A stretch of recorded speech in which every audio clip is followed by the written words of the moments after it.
च्या पायथ्याशी काही अंतरावर वाकुक्षी नावाच्या छोट्याशा गावात धनगराच्या कुटुंबात आपला पती आणि छोट्याशा बाळासोबत हिरा राहायची.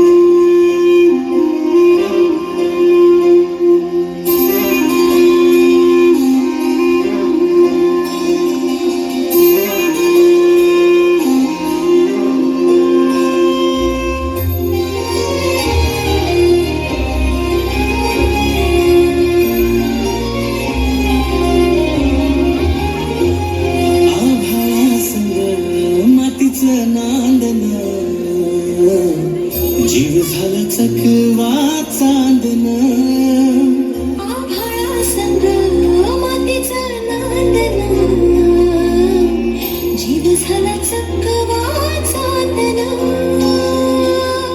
दिवसाच दिस त्यात तारया नभामध्ये दिवसाच दिस त्यात तारया नभामध्ये हो जगन हे न्यार झाले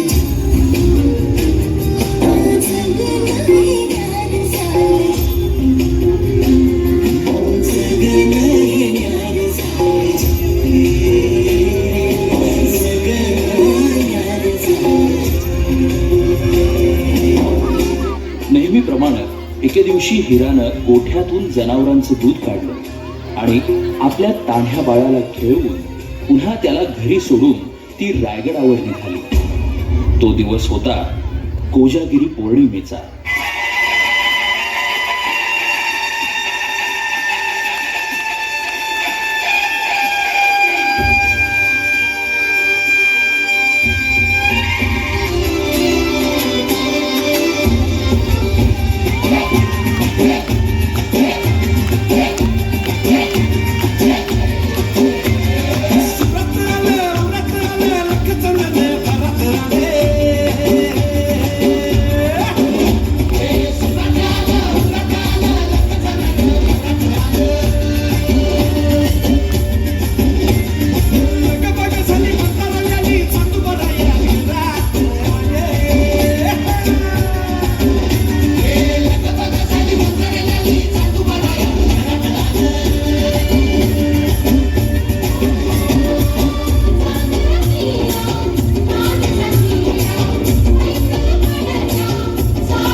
आणि बघता बघता संध्याकाळ झाली आणि गडाचे दरवाजे बंद झाले.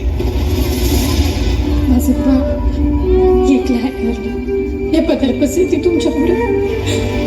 मला जाऊ दे.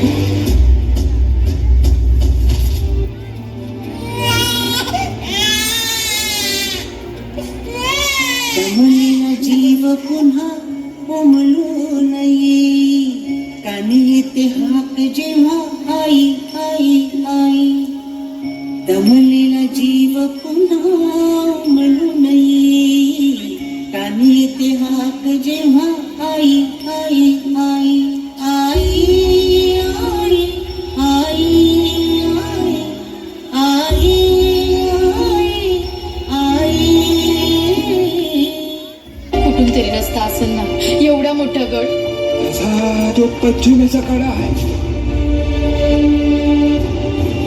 तिथं न तटबंदी न बुरुज कडा असा भरगतो सुद्धा तिथून फकस्त वारावर येतो आणि पाणी खाली लागतो. पण माझं बाळ आई भवानी राहील पाठीशी उभी. आई भवानीला समधीकडे पोचता येत नाही म्हणून तर तिनं आई बनवलं. पोटासाठी जरी रोज हिंडते पाऊल कान घेते क्षण क्षण पिलांची चाहूल.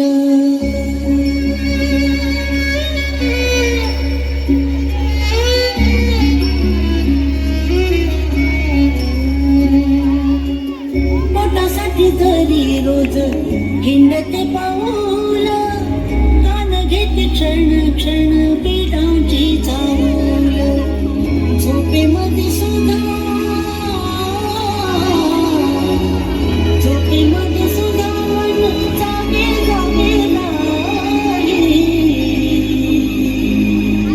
आणि येते हाक जेव्हा आई आई आई आई आई आई आई आई आई आई. राज आज्ञेमुळं दरवाजा उघडणं शक्य नसल्यानं तिचं म्हणणं कुणीच ऐकेना.